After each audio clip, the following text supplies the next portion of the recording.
بسم اللہ الرحمن الرحیم الحمد للہ رب العالمین والصلاة والسلام علی سید الانبیاء والمرسلین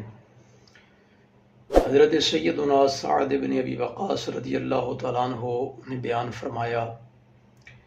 کہ میں نے اپنے آپ کو نبی کریم رؤوف الرحیم صلی اللہ علیہ وآلہ وسلم کے ساتھ ان 7 آدمیوں میں سے 7واں پایا جنہوں نے سب سے پہلے اسلام قبول کیا تھا۔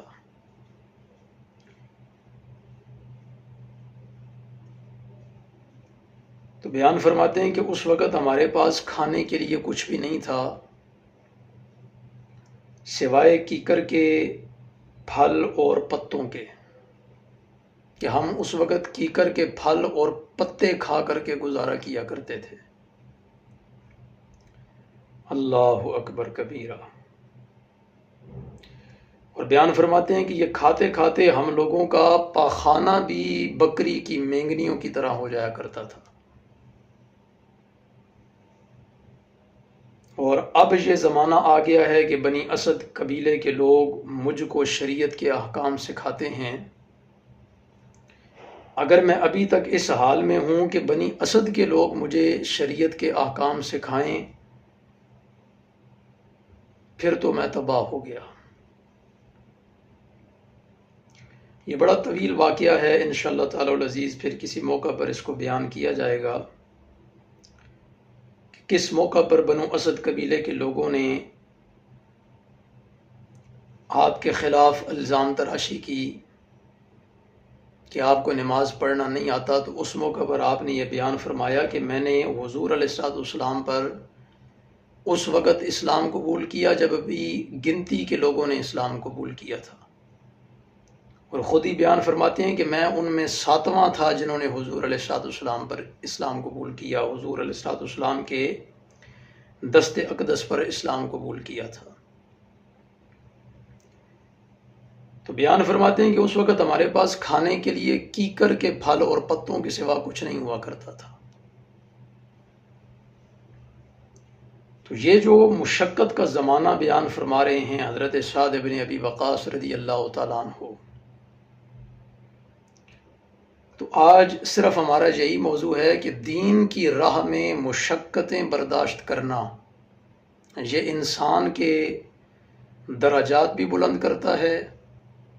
تقوی کا مرتبہ بھی بلند ہوتا ہے، اور انسان کو دین کی حقیقی روح سے بھی انسان آشناس ہوتا ہے کہ دین کی حقیقی روح کیا ہے۔ یاد رکھیں کہ فاقہ کاٹنا اللہ رب العزت کی رضا کے لیے، اس کی اسلام میں بڑی اہمیت ہے، لیکن یہ ہے بڑے نصیب والوں کی بات، یہ ہر کسی کے بس کی بات نہیں ہے۔ یہی ایک وجہ ہے کہ اسلام کے اندر روزہ فرض بھی ہے، اور پھر روزے کی بڑی اہمیت بھی ہے، اور پھر روزے کا اجر اللہ رب العزت بیان فرماتا ہے کہ میں خود عطا فرماؤں گا۔ روزے میں کیا ہے کہ روزے میں انسان فاقہ کاٹتا ہے، بھوک برداشت کرتا ہے، صرف اور صرف اللہ رب العزت کی رضا کے لیے۔ تو صحابہ کرام رضوان اللہ تعالی علیہ مجمعین نے اسلام کی خاطر جو مشقتیں برداشت کیں، بالیقین ان کا کوئی ثانی نہیں۔ تو صرف اس حدیث مبارکہ کا یہ حصہ جو آج ہم نے پڑھا کہ اس وقت ہمارے پاس کھانے کے لیے کیکر کے پھل اور پتوں کے سوا کچھ نہیں تھا۔ تو حضرت سعد بن ابی وقاص رضی اللہ تعالیٰ عنہ کی اگر آپ سیرت اٹھا کر کے دیکھیں کہ انہوں نے اسلام کے لیے کیسا معرکۃ الآراء کام سر انجام دیا، اور کیا کیا خدمات ہیں ان کی دین مصطفی صلی اللہ تعالیٰ علیہ وآلہ وسلم کے لیے۔ اور آج ہم اپنے آپ کو دیکھیں کہ ہمارے پاس 3 وقت کا بہترین کھانا ہے کھانے کے لیے، اور کئی کئی اقسام کا کھانا موجود ہے۔ میں اور آپ ہم سب اگر اپنے حالات پہ غور کریں تو ہمارے پاس نعمتیں بھی کثیر ہیں، ہمارے پاس آسائشیں بھی کثیر ہیں، ہمارے پاس سہولیات بھی کثیر ہیں، لیکن دین کی خدمت ہم کتنی کر رہے ہیں؟ دین مصطفی صلی اللہ تعالیٰ علیہ وآلہ وسلم کے لیے ہماری کیا قربانیاں ہیں؟ دین مصطفی صلی اللہ تعالیٰ علیہ وآلہ وسلم کے لیے ہماری کیا خدمات ہیں؟ یہ بات بڑی غور طلب ہے اور ہمیں سمجھنا چاہیے۔ اور پھر یہ بات کہ دین کے اندر آپ جتنی مشقت برداشت کریں گے اتنی ہی آپ کو دینی اور روحانی ترقی میسر آئے گی۔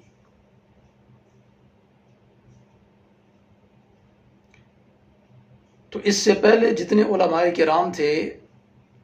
ماضی قریب کے، جنہوں نے بڑی مشقتیں برداشت کر کے دینی علوم حاصل کیے، اور ہم اپنے بڑوں سے اکثر یہ بات سنتے ہیں، یا مدارس کے اندر جو سینئر طلباء ہوتے ہیں یا سینئر اساتذہ ہوتے ہیں، جب ہم ان سے اسی مدرسے کی روایات سنتے ہیں، اسی مدرسے کے بارے میں ہم جب ان کی کہانیاں سنتے ہیں کہ کیسے ایک وقت کا کھانا ہوا کرتا تھا، وہ تب بھی پڑھا کرتے تھے، اس وقت بجلی نہیں ہوا کرتی تھی، وہ تب بھی پڑھا کرتے تھے، اس وقت سہولیات اتنی نہیں تھیں، وہ تب بھی پڑھا کرتے تھے، گرمی اور سردی سے بچنے کا کوئی اتنا خاص اہتمام نہیں ہوا کرتا تھا، پھر بھی وہ پڑھا کرتے تھے۔ لیکن آج مدارس کے اندر سارے انتظامات موجود ہیں۔ کیا وجہ ہے کہ وہ لوگ جنہوں نے اس مشکل دور کے اندر تعلیم حاصل کی، مشقتیں برداشت کی، انہوں نے گرمی اور سردی سے بچاؤ کا کوئی خاص انتظام موجود نہیں ہوا کرتا تھا،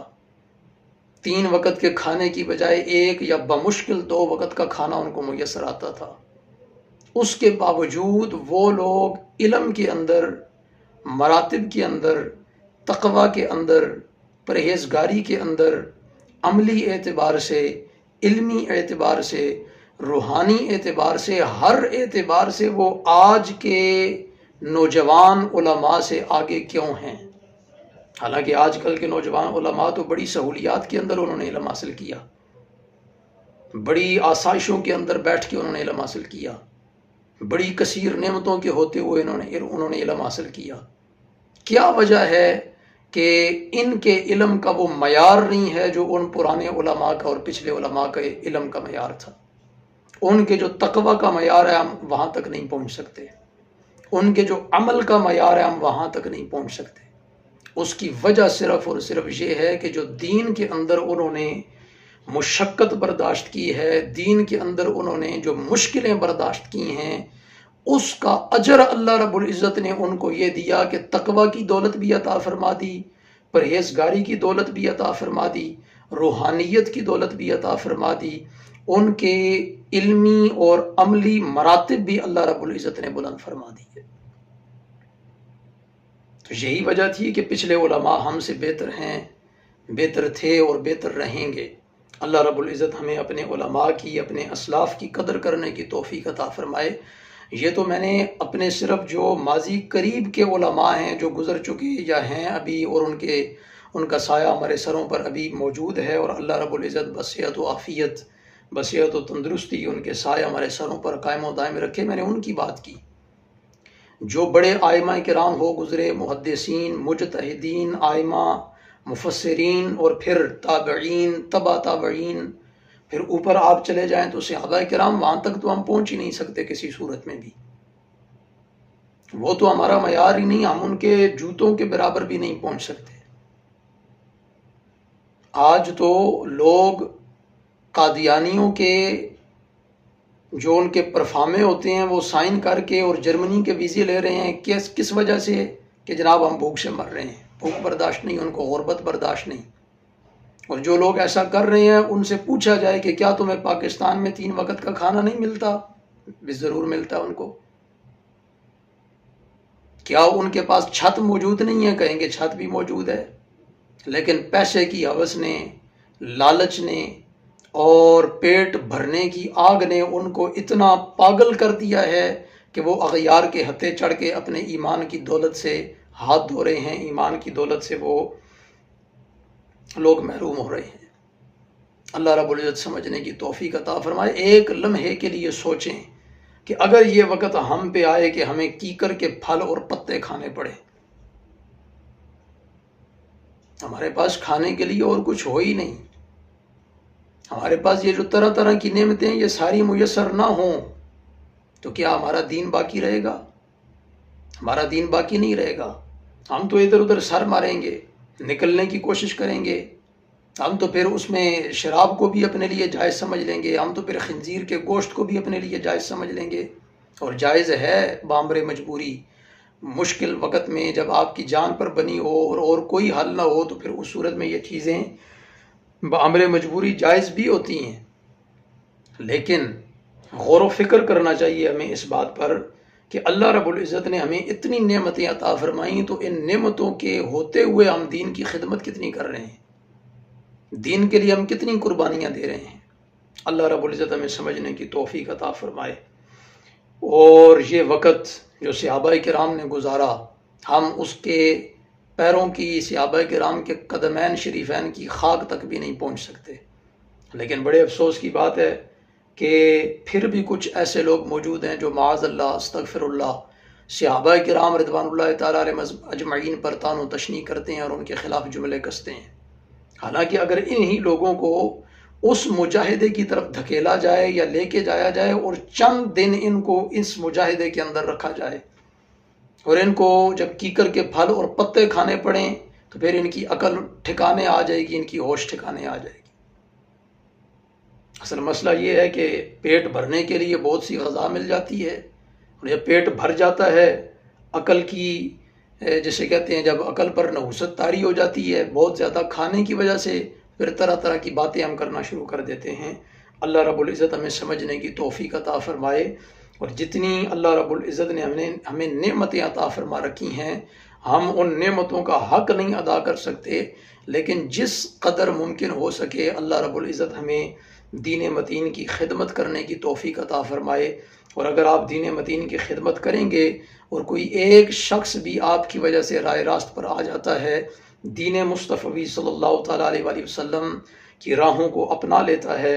تعلیمات مصطفی صلی اللہ تعالیٰ علیہ وآلہ وسلم کے مطابق، اسوہ حسنہ کے مطابق اپنی زندگی کو صحیح رستے پہ چلا لیتا ہے، تو بالیقین اس کا اجر اس کو بھی ملے گا اور وہ شخص آپ کے لیے بھی صدقہ جاریہ ہوگا، اور جتنے نیک اعمال وہ کرے گا آپ کو بھی اس کا اتنا ہی اجر ملے گا. اللہ رب العزت ہمیں سمجھنے کی اور عمل کرنے کی توفیق عطا فرمائے. وآخر دعوانا الحمد للہ رب العالمین.